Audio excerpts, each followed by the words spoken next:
Hi, I'm Dion from CertMathsVideos.com. Now here we're asked to find the derivative of this term here on the right hand side. But what we have to do here, we have to get this here in terms of u because it's too complicated to do the way it is. So we just let u equal to negative x all over x plus 1. And that implies the u dx is equal to, remember this is your u and your v here. So it's v to u dx, which is x plus 1, times the u dx, which is minus 1. Then minus u times the v dx, which is negative x times v dx, which is just 1, all over x plus 1, well v squared, which is x plus 1 all to v squared. And that implies that your u dx is equal to negative x, negative 1 plus x, which is just negative 1 all over x plus 1 all to v squared. So now, we'll go back to this. So that implies that f of u is equal to tangent inverse of u. Or f of x, sorry, is equal to tangent inverse of u. So dy du is equal to 1 all over 1 plus u squared. And we know that dy dx equal to dy du times u dx. We know that from part B. So I just don't want to write that out again. So that is equal to 1 all over 1 plus u squared, and u is equal to negative x all over x plus 1 to be squared, times u dx, which is negative 1 all over x plus 1 all to be squared. So we just multiply these out. That is equal to, on top you're going to have negative 1, and on the bottom you're going to have x plus 1 all to be squared, because we're multiplying this term with this, x plus 1 all to be squared. And then we're multiplying this term here by this term here. But then we know we've got x plus 1 all to be squared times x plus 1 squared just cancel. So we just have, well, this will be squared as well, sorry.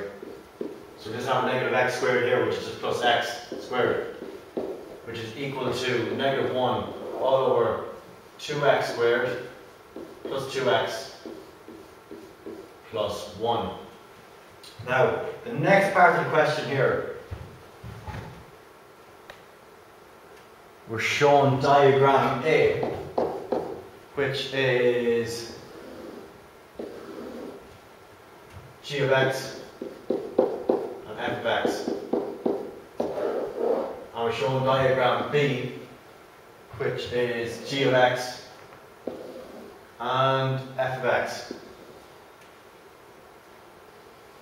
Sorry.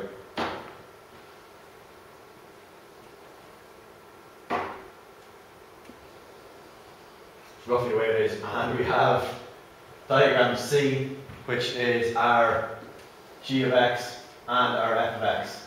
So that's just a rough diagram there. I know it's not really drawn to scale. We're asked to find out which one of these is the correct one. Well, we know from, we're told that g of x is equal to f of x. The slopes are the same. And this is g of x, and this is f of x.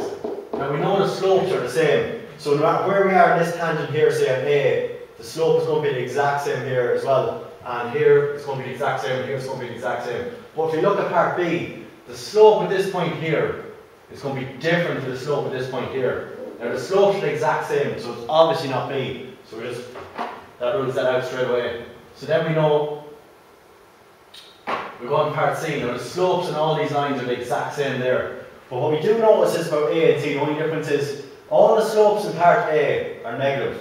And all the slopes in part B should be positive if I drew it correctly. All the slopes here are positive the whole way along. All your tangents are going to be like that, or like that, or like that. The whole way along it's positive. But in A, all your tangents are going to be like that, that. So you know all your tangents are going to be negative here. So what you want to do really is go back to the original equation and fill in 1 for your value here for x. And that gives you